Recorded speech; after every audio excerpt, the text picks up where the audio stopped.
Ballon d'Or adalah sebuah program penghargaan dari Cetak Gol yang ditunjukkan kepada para pemain yang tampil luar biasa dalam menggagalkan peluang, melakukan kesalahan, sampai jadi penyebab kekalahan timnya sendiri. Dari hasil voting beberapa minggu yang lalu, Cetak Gol akan membuat starting line up yang berisikan pemain-pemain terbaik Ballon d'Or.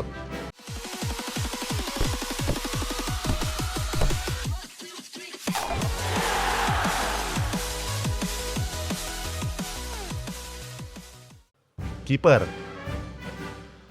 Posisi penjaga gawang sudah pasti dipegang oleh kiper terkuat di dunia, Loris Karius.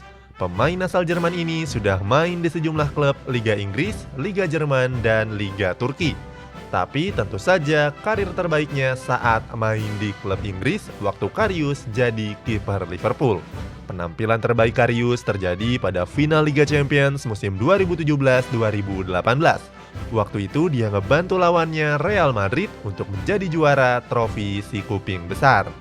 Karius berkontribusi besar atas gol pertama yang diciptakan Karim Benzema. Nggak puas sampai di situ, Karius juga berkontribusi atas gol ketiga Real Madrid lewat tendangan jarak jauh Gareth Bale. Pemain belakang. Tim Cetak Gol memutuskan untuk menggunakan skema 3 bek tengah sejajar di formasi ini, karena semua yang masuk nominasi merupakan bek tengah. Posisi bek pertama ada pemain bertahan terkuat di dunia, Harry Maguire.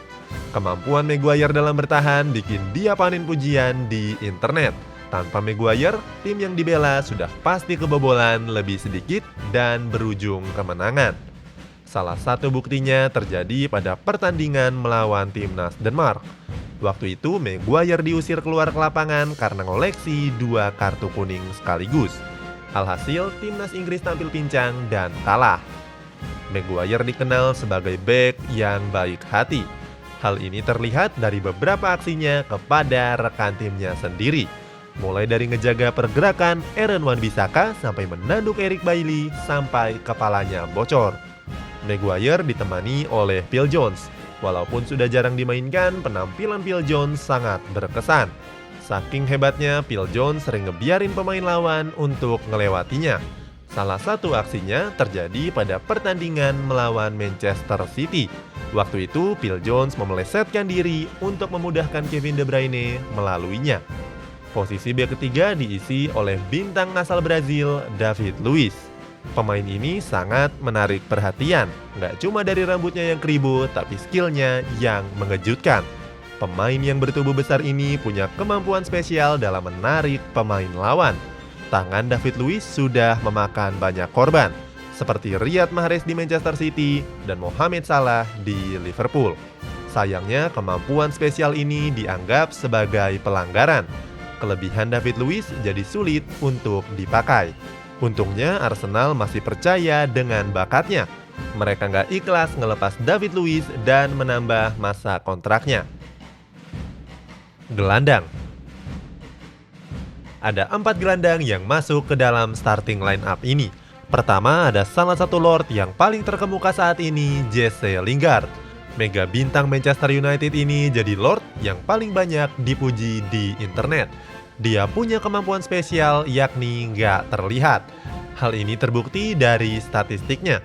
Memasuki pekan ke-14 di Premier League musim ini, Lingard belum sekalipun dimainkan. Namanya bahkan nggak tercatat dalam skuad dalam banyak pertandingan. Di Premier League musim lalu, Lingard juga jarang tampil. Dari 38 pertandingan Premier League, Lingard cuma main 22 kali. Di posisi gelandang kedua ada Lord yang berjuluk Ultraman, Arturo Vidal. Kalau para Lord lain punya kemampuan khusus di dalam lapangan, Vidal berbeda. Ultraman ini biasa-biasa saja di atas rumput lapangan hijau. Kemampuan khusus Vidal terletak di luar performanya, yakni bermulut besar. Kemampuan ini sering digunakan Vidal untuk ngebakar semangat lawan-lawannya. Tidak jarang mulut besarnya menjadi bumerang bagi kesalahannya sendiri. Salah satu mulut besar yang paling viral terjadi sebelum pembantaian Barcelona oleh Bayern Munchen. Waktu itu Vidal bilang kalau Bayern Munchen bakal ngelawan tim terhebat di dunia. Bagaimana hasil dari Bayern Munchen melawan Barcelona? Netizen yang di kolom komentar pasti masih ingat. Di posisi gelandang ketiga ada Lord yang berjuluk Master of Passing, Andreas Pereira. Pemain asal Brazil ini punya kemampuan mengoper terbaik di dunia. Julukan Master of Passing tentu datang karena penyebab. Andreas Pereira sering bereksperimen. Terkadang dia melencengkan umpannya. Selain umpan, Pereira juga sering buang-buang kesempatan tendangan jarak jauh. Dalam beberapa kesempatan, Pereira justru mengoper ke pemain lawan dibandingkan rekan satu timnya. Dia juga menembak ke arah penonton di tribun stadion. Sekarang spesialisasinya jarang terpakai karena tidak ada penonton akibat pandemi global. Jadi dia jarang dimainkan secara reguler di timnya sekarang, Lazio.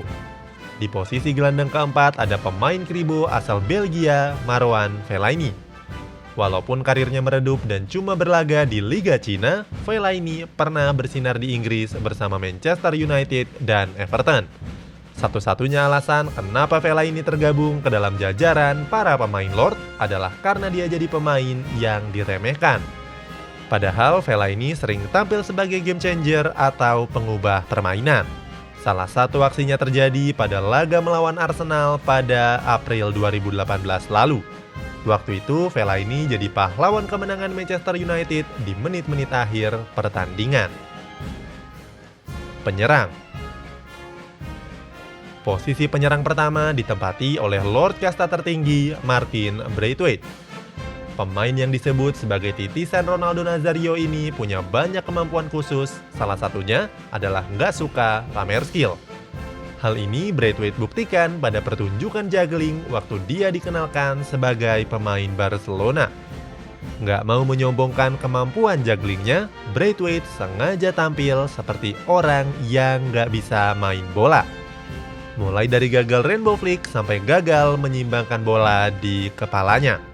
Walaupun gak sombong, Braithwaite adalah pemain yang percaya diri. Dia yakin bisa tampil sehebat Lionel Messi. Buktinya dia sudah minta nomor punggung Messi kalau bintang Argentina itu jadi pergi. Posisi penyerang kedua ditempati oleh Eric Maxim Choupo-Moting. Bintang timnas Kamerun ini punya performa di atas lapangan yang biasa-biasa saja. Tapi yang spesial adalah hatinya yang mulia. Saking mulianya, Choupo-Moting pernah bikin lawannya Strasbourg terhindar dari kekalahan. Waktu itu, Choupo-Moting rela disalahkan dengan ngegagalin gol rekannya di PSG, Christopher Nkunku. Nkunku yang sudah percaya diri dengan nyungkil bola dari jangkauan kiper Strasbourg harus gigit jari. Alasannya bola dari Nkunku yang mengarah ke gawang Strasbourg dihentikan oleh Choupo-Moting.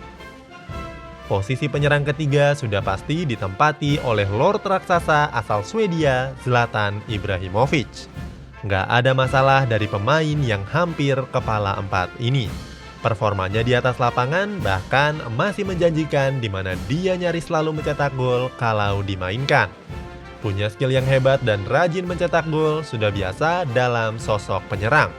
Tapi Ibrahimovic punya kemampuan yang luar biasa, yakni sifat angkuhnya yang seperti musuh Nabi Musa, Fir'aun. Ibrahimovic sering memandang rendah pemain lawan, tim lawan, sampai pelatih yang gak dia suka.